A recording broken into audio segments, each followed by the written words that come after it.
Jadi banyak banget pertanyaan yang masuk mengenai kapan bantuan program Keluarga Harapan ini masuk, khususnya di tahap 4 ini atau di bulan Oktober ini. Kalau kita lihat dari jadwal nasional penyaluran bantuan program Keluarga Harapan, memang sudah saatnya di bulan Oktober ini masuk. Tapi sekarang kita sudah berada di minggu ketiga bulan Oktober, tapi belum ada juga bayangan kapan bantuan tersebut bisa diterima dan dinikmati oleh para KPM. Nah, di video kali ini mungkin akan menjawab sedikit pertanyaan Bapak Ibu mengenai kebingungan Bapak selama ini. Kenapa sebenarnya? Apa penyebabnya sehingga bantuan sosial PKH-nya belum masuk juga sampai hari ini?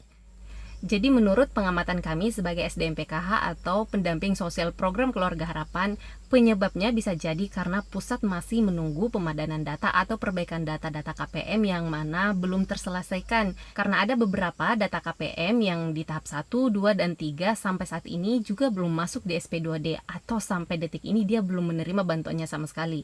Jadi bisa jadi pusat masih menunggu pemadanan data tersebut. Ketika semuanya sudah clear, barulah kemudian pusat mengeluarkan surat perintah pembayaran atau penyaluran dana kepada rekening KPM masing-masing. Jadi mungkin itu adalah alasan mengapa bantuan program Keluarga Harapan untuk di tahap 4 ini belum masuk juga sampai sekarang. Jadi perlu kita semuanya ketahui juga bahwa mekanisme penyaluran bantuan sosial itu tidak instan, tidak langsung, dan tidak cepat, tidak mudah prosesnya. Jadi ada beberapa tahapan-tahapan yang harus dilalui dan harus dilewati. Makanya untuk penyaluran bantuan sosial ini juga butuh waktu sebenarnya.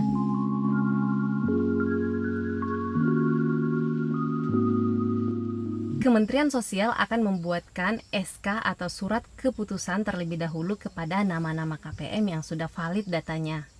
Nah, setelah SK-nya sudah selesai, maka dasar dari SK tersebutlah akan dibuatkan SPM atau surat perintah membayar yang diberikan kepada KPPN untuk selanjutnya diproses.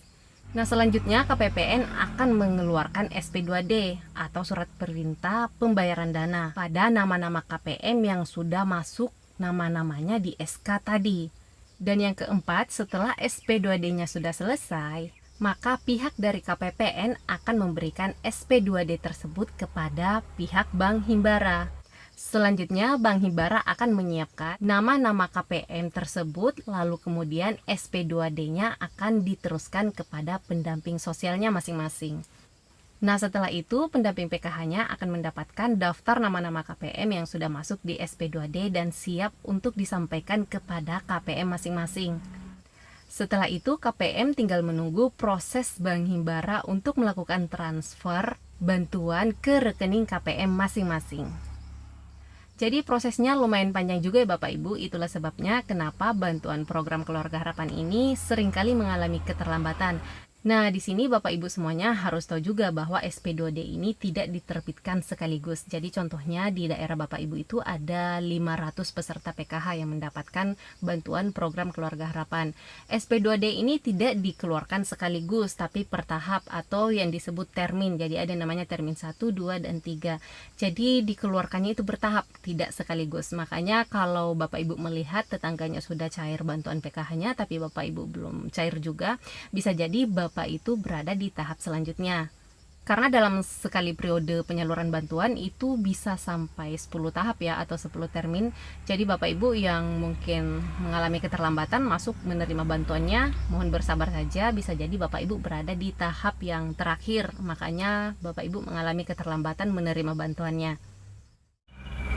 Baiklah Bapak Ibu, sampai di sini dulu video saya kali ini, dan buat Bapak Ibu semua yang mungkin saat ini masih menunggu kabar kapan bantuan PKH-nya masuk, sekali lagi mohon bersabar, semuanya butuh proses dan jangan putus semangat, tetap berusaha. Yang namanya bantuan itu hanya bonus. Kalau rezeki kita yang utama sebenarnya hasil dari jerih payah kita sendiri, hasil dari kerja keras kita sendiri. Kalau dikasih bantuan, disyukuri, alhamdulillah, dan dimanfaatkan sebaik mungkin, karena di luar sana masih banyak orang yang membutuhkan bantuan tapi nggak dapat. Jadi apabila Bapak Ibu menerima bantuan, maka disyukuri. Kalau dapat, alhamdulillah. Kalau belum dapat, berarti belum rezeki. Oke, sampai di sini dulu video saya kali ini. Bagi yang ingin bertanya bisa langsung tulis komentarnya di bawah video ini. Next video akan saya jawab. Sampai ketemu lagi dan saya di video selanjutnya. Assalamualaikum.